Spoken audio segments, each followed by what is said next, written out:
Hello everyone, welcome to my channel Learn English with Miss Sneha. In this channel I am going to teach about the English subject, grammar and spoken skills and life skills also. Some of you know about me, and also once again I am introducing about myself that my name is Snehalata and this is our channel. In this channel I am going to teach about English and other topics also from KG to PG. So అందుకనే నేను ఈ రోజు నుండి ఈ క్లాసెస్ని start చేయాలని decide అయ్యాను. So ఏ doubts ఉన్నా కానీ ఇంగ్లీష్లో ఎలాంటి టాపిక్స్ అయినా కానీ మీ ముందు ఇంట్రడ్యూస్ చేయడానికి వచ్చానమాట. ఇంగ్లీష్ గురించి చెప్పాలనుకుంటే అది ఇంటర్నేషనల్ లాంగ్వేజ్. దీన్ని ఇష్టపడి చదివే వాళ్ళు ఉంటారు, కష్టంగా చదివే వాళ్ళు ఉంటారు.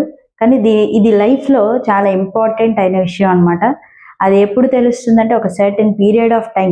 కమ్యూనికేషన్ స్కిల్స్ కానీ సాఫ్ట్ స్కిల్స్ కానీ ఎవరితోనే కమ్యూనికేట్ అవ్వాల్సి వచ్చినప్పుడు ఇంగ్లీష్ ఎంత అవసరమైనది చాలా మందికి అప్పుడు గుర్తొస్తుంది. అప్పుడు వచ్చినప్పుడు వాళ్ళు ఎలా ఫీల్ అవుతారంటే, అయ్యో నేను ఇంగ్లీష్ నేర్చుకుంటే బాగుండేది. సడన్గా వచ్చేయడానికి ఏది అంత పాసిబుల్ కాదు. సో ఇంగ్లీష్ కూడా అంతే. ప్రాక్టీస్ మేక్స్ మెన్ పర్ఫెక్ట్ లాగా నిరంతరం కూడా మనం ఇంగ్లీష్ లాంగ్వేజ్ని ప్రాక్టీస్ చేస్తూ ఉండాలి. తెలుగు ఎలా అయితే మనం మాట్లాడుతూ ఉంటామో మదర్ టంగ్ని, ఇంగ్లీష్లో కూడా అలాగే మనం వచ్చిన విధంగానే మనం కొన్ని వర్డ్స్ తీసుకుని నిరంతరం ప్రాక్టీస్ చేస్తూ ఉంటే, డెవలప్ చేసుకుంటూ ఉంటే స్పోకెన్ స్కిల్స్ అనేవి డెవలప్ అవుతుంది.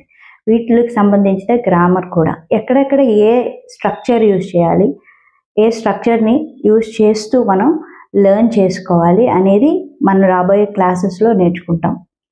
సో అండ్ ఇంగ్లీష్ అనేది అసలు ఎక్కడి నుండి వచ్చింది, అసలు ఇంగ్లీష్ లాంగ్వేజ్ ఏంటి అనేది ఫస్ట్ మన క్లాస్లో నేర్చుకోబోతున్నాం అనమాట.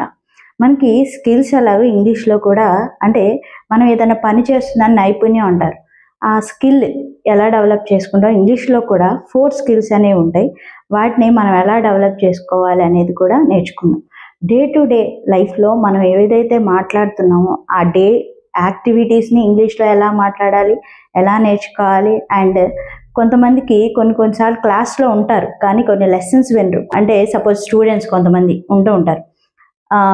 ఇప్పుడు కమింగ్ వచ్చేటప్పటికి మనకి ఇంటర్మీడియట్ ఎగ్జామ్స్ అనేవి ఉన్నాయన్నమాట. వాటికి సంబంధించిన క్లాసెస్ని కూడా లెసన్ వైజ్గా కానీ, నెక్స్ట్ వచ్చేటప్పటికి గ్రామర్ వైజ్గా కానీ, నెక్స్ట్ మనకి డిఎస్సికి కానీ సంబంధించి కానీ, కాంపిటేటివ్ ఎగ్జామ్స్కి ఏ సంబంధించిన గ్రామర్ అయినా టాపిక్స్ అయినా మనం ఈ ఛానల్లో చెప్పడం జరుగుతుంది.